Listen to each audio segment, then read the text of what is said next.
Excellencies and distinguished participants, I want to thank my colleagues from the United Nations Regional Commissions for organizing this important forum. I just returned from COP29 in Baku.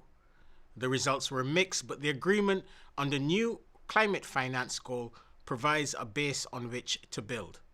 And as the Secretary General has said, commitments must quickly become cash. All countries must come together to ensure the top end of this new goal is met. We are truly at a critical moment of truth in our fight against the climate crisis.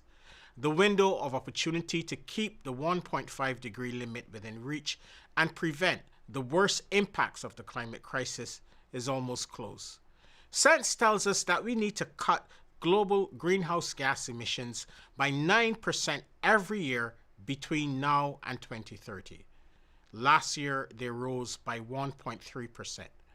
At current levels of warming, we are already witnessing intensifying impacts on every continent and every region.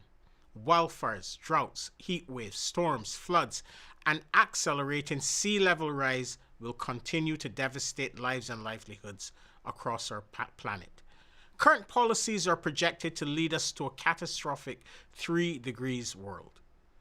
The pace of the renewables revolution is accelerating, but emerging markets and developing countries are being left behind.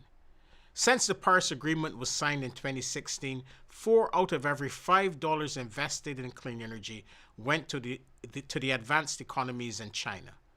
Africa continues to attract less than 2% of all clean energy investments annually, despite its vast renewables potential. Accelerating the energy transition and emerging economies and developing economies will be vital to keep 1.5 degrees within reach, and it must be a global priority. The task at hand may seem formidable, but it is not insurmountable.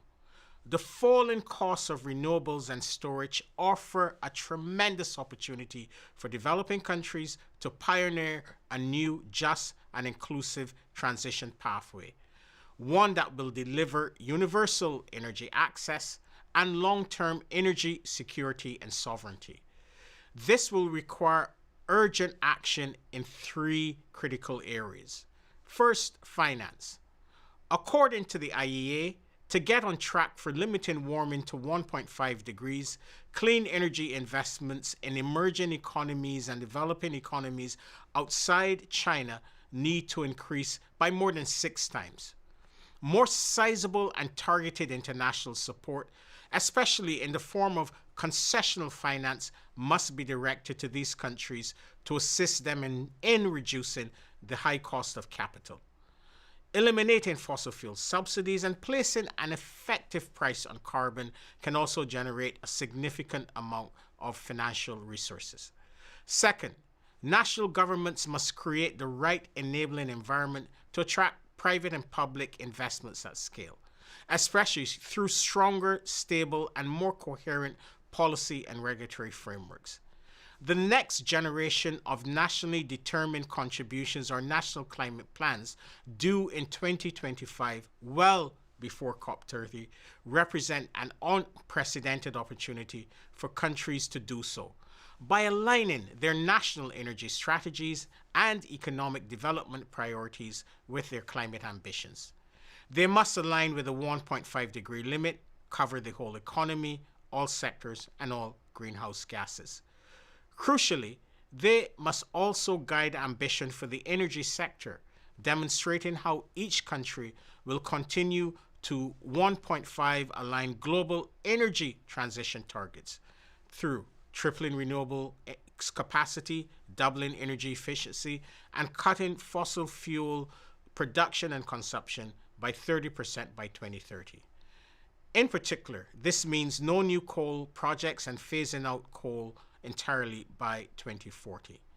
And it means integrating such commitments within a coordinated and comprehensive national energy transition plan in alignment with efforts to ramp up renewables and storage and grid modernization and expansion efforts to ensure energy security and affordability in the process.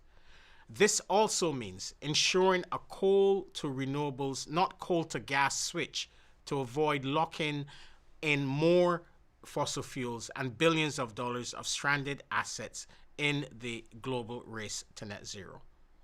Finally, achieving a transition away from fossil fuels that is just and orderly and equitable will require consultation and cooperation among all relevant stakeholders so that the energy transition maximizes socio-economic opportunities while minimizing negative impacts on affected communities, workers, and vulnerable social groups. As the United Nations, we will continue to support our member states, helping to build trust, find solutions, and convince stakeholders and inspire the cooperation our world so desperately needs. We remain committed to support your efforts every step of the way. I thank you.